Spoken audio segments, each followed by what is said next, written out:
Overtime. Tayo talaga si Luis, no? Over. Pag wala akong masabi, it all boils down. Tayo si Luis. The devil with a pure heart. Isipin niyo bumait si Satanas. Pero si Satanas pa rin siya. Din magdamag. Di ba? Parang ganun. Pero bumait. Diba? Grabe na, di ba kayo naaawa sa ating lahat? Sa ginagawa ni Luis. Verbal abuse. Ano verbal abuse? Kailan kita sinaktan? Kailan ka nakaramdam ng kirot? Kahit ano bang mula sa panig ko o sa kampo ko o sa bilang to? Ew. Never. Baka magpingin mo ako.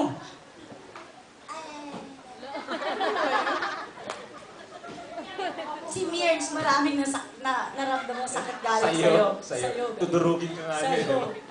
Sa'yo kay Ate Mir. Dinili doon ni Luis si Mears. Sa'yo Ate Mir, paano pag napulungan Pinapaniwala kay niya na may Mariel? pag-asa. Yan tuloy na isang beses, mayroon nagdala ng pizza dun sa PBB.